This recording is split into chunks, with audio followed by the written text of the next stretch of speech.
அனைவருக்கும் வணக்கம். இன்னைக்கான ஆன்மீக பதிவில் நாம் பார்க்க போகிற ரொம்ப முக்கியமான ஒரு பயனுள்ள ஆன்மீக தகவல் என்ன அப்படின்னு பார்த்தீங்கன்னா, வருகின்ற பிப்ரவரி மாதம் 11ஆம் தேதி தாய்ப்பூசம் நிகழ்கிறதுங்க.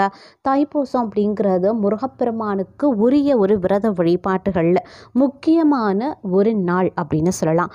இந்த தாய்ப்பூச தினத்தன்று பார்த்தோம் அப்படின்னா உலகெங்கிலும் இருக்கக்கூடிய முருகர் கோவிலில் பார்த்தோம் அப்படின்னா முருகப்பெருமானுக்கு சிறப்பு அபிஷேக ஆராதனைகள் நடைபெறுவது அப்படிங்கிறது வழக்கமான ஒன்று அப்படின்னு சொல்லலாம். அது மட்டும் இல்லாமல் முருகப்பெருமானுக்கு அப்படின்னு சொல்லிட்டு முருக பக்தர்கள் விரத வழிபாடுகளை மேற்கொள்ளக்கூடிய ஒரு அற்புதமான நாள். தங்களுடைய இன்னல்களை போக்கிக் கொள்ள முருகப்பெருமானிடம் பிரார்த்தனைகளை வைத்து தங்களுடைய வாழ்க்கையை வளமாக்க முருக பக்தர்கள் மேற்கொள்ளக்கூடிய விரத வழிபாடுகளில் தைப்பூசம் அப்படிங்கிறதும் சிறப்புக்குரியது அப்படின்னு சொல்லலாம். அது மட்டும் இல்லாமல் தற்போது பார்த்தோம் அப்படின்னா முருகப்பெருமான் கோவில்களில் முருகப்பெருமானுக்கு அப்படின்னு சொல்லிட்டு பல வகைகளில் அபிஷேக ஆராதனைகள் அப்படிங்கிறது நடக்கிறது வழக்கமான ஒன்று. அதில் பார்த்தோம் அப்படின்னா பழனிமலை முருகர் கோவிலில் முருகப்பெருமானுக்கு நடைபெற்ற அபிஷேகத்தில் முருகப்பெருமான் உயிர் பெற்றெழுந்த மாதிரியான ஒரு தோற்றம் தற்போது அபிஷேகத்தின் போது வெளிப்பட்டிருக்கு அப்படின்னு சொல்லலாங்க.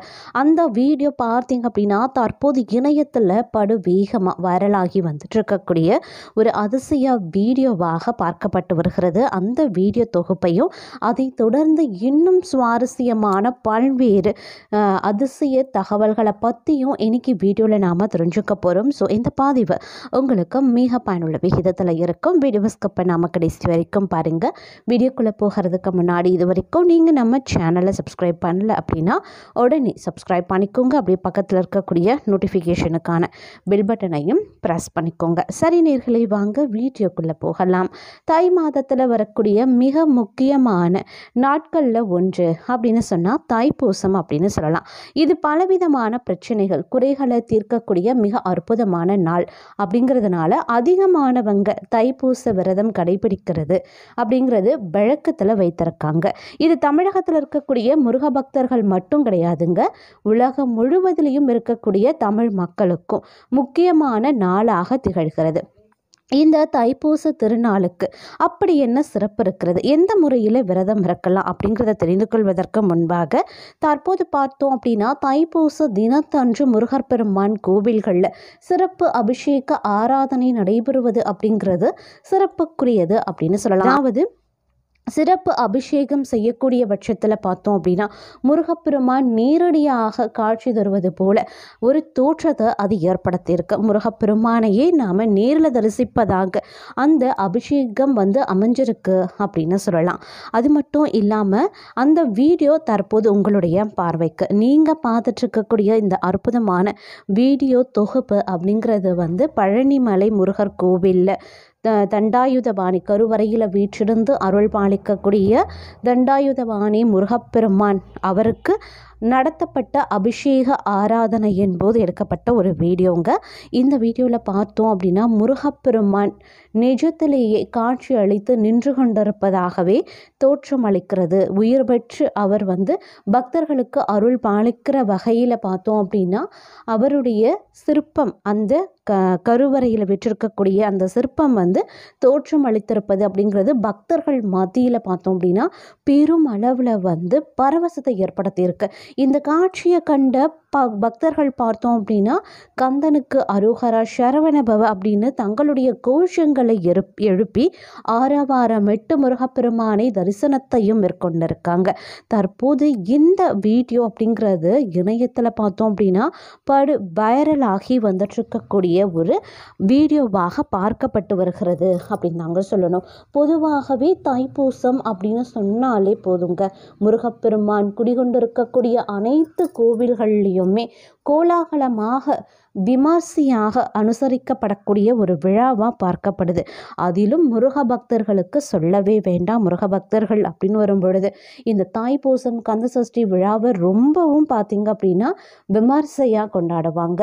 அது மட்டும் இல்லாமல் முருக பக்தர்கள் மட்டும் இல்லாமல் பல்வேறு மனிதர்கள் பார்த்தோம் அப்படின்னா முருகப்பெருமானுக்கு அப்படின்னு சொல்லி விரதங்களையும் வழிபாடுகளையும் மேற்கொள்வாங்க.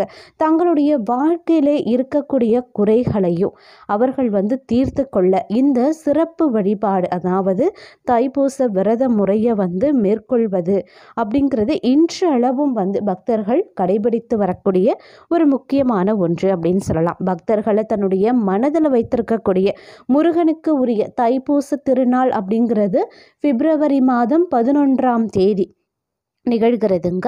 இந்த தைப்பூசம் அப்படிங்கிறது பார்த்திங்க அப்படின்னா பௌர்ணமி திதியுடன் இணைந்து வரக்கூடிய பூச நட்சத்திரத்தில் கொண்டாடப்படுகிறது. அதிலும் தை மாதத்தில் வரக்கூடிய பூச நட்சத்திரத்துடன் பௌர்ணமி திதியுடன் இணைந்து வரக்கூடிய ஒரு நாள் அப்படின்னு சொல்லலாம். இந்த நாளின் போது பார்த்தோம் அப்படின்னா நாம் விரதத்தை கடைபிடிக்கக்கூடிய பட்சத்தில் நமக்கு அதீத நன்மைகள் கிடைக்கப்பெறும் அப்படின்னு கூட சொல்லலாம்க்கா. விரதத்தின் போது நாம் எப்படி இருக்க வேண்டுமோ அந்த விதிகளை இந்த நேரத்தில் இருந்து கடைபிடிப்பது ரொம்ப ரொம்ப அவசியமானது. அதிலும் தைப்பூச சிறப்புகள் அப்படிங்கிறது ரொம்பவும் மகத்துவம் பெற்றதுங்க. தேவர்களுக்கும் அசுரர்களுக்கும் இடையில் ஏற்பட்ட போரில் தேவர்களால் அசுரர்களை வெற்றி பெற முடியல. இதை அடுத்து அடிக்கடி தொல்லை கொடுத்து வரும் அசுரர்களை வெல்ல என்ன செய்வதென்று தெரியாம தவித்த தேவர்கள் சிவபெருமானிடம் முறையிட்டிருக்காங்க. அசுரர்களுடன் போரிட தலைமை தாங்கி செல்லக்கூடிய சக்தி வாய்ந்த தலைவன் தேவை அப்படின்னு ஈசனிடம் வேண்டியிருக்காங்க. கருணை கடலான எம்பெருமான் தன் தனிப்பட்ட சக்தியில இருந்து நெற்றி கண்ணில் இருந்து உருவானவர் தான் கந்த பெருமான். நெற்றி கண்ணில் இருந்து வெளிப்பட்ட 6 தீபொறிகள் 6 அழகிய குழந்தைகளாகி அந்த குழந்தைகளை கார்த்திகை பெண்கள் வளர்த்தாங்க. அதுக்கப்புறம் 6 முகமாக உருவெடுத்தாரு. ஆண்டி குளத்தில் பழனிமலை மீது நின்றிருக்கும் முருகப்பெருமானுக்கு அன்னை பராசக்தி ஞானவேல் வழங்கியது இந்த தைப்பூச திருநாளில் தான் அப்படின்னு புராணங்களும் சொல்லுதுங்க. இதன் காரணமாக தான் மற்ற முருகனின் 6 படை வீடுகளை காட்டிலும் பழனியில் தைப்பூச விழா மிக கோலாகலமாக கொண்டாடப்படுது. இங்கே 10 நாட்கள் விழாவாக தைப்பூசம் நடக்குங்க. பழனிமலை அடிவாரத்தில் இருக்கக்கூடிய பெரிய நாயகி அம்மன் கோவிலேயே கொடியேற்றப்பட்டு இந்த விழா நடத்தப்படுது. அப்படி பார்வதி தேவி கொடுத்த ஞானவேலை கொண்டு திருச்செந்தூர் தலத்தில் அசுரர்களை வதம் செய்து முருகப்பெருமான் தேவர்களை காத்து அருளியதாக புராணக்கதையும் சொல்வதுண்டு.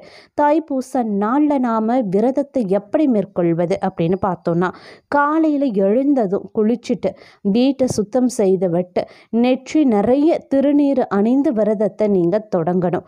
வீட்டில் விளக்கேற்றி தெய்வங்களை வழிபட்டு, குறிப்பாக முருகப்பெருமானை வழிபட்டு கந்த சஷ்டி கவசம், கந்தர் அலங்காரம், கந்தர் அனுபூதி, திருமுருகாற்றுப்படை, திருப்புகழ், கந்தகளி வெண்பா உள்ளிட்ட முருகப்பெருமானுக்கு உகந்த பாடல்களை காலையில் இருந்து மாலை வரைக்கும் நீங்கள் படிக்கலாம்.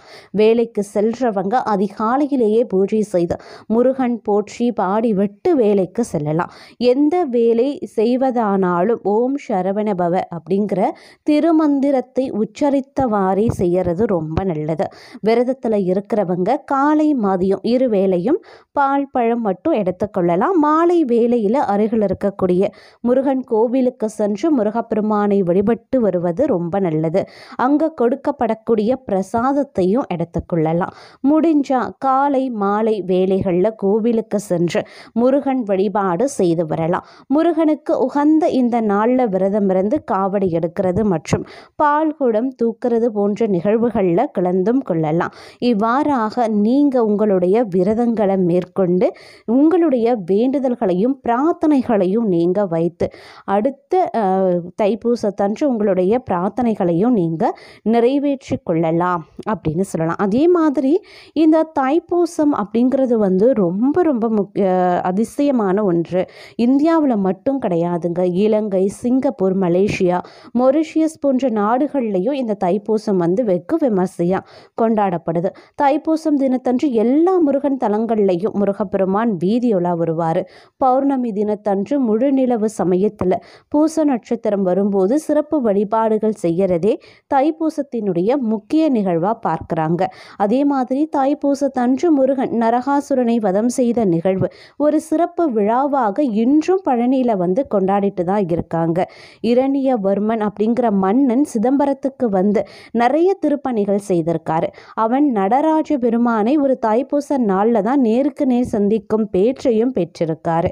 அதே மாதிரி சிதம்பரத்தில் நடராஜர் உமாதேவியுடன் ஆனந்த நடனம் ஆடி பக்தர்களுக்கு தைப்பூசம் தினத்தன்று தான் தரிசனத்தையும் கொடுத்திருக்காங்க.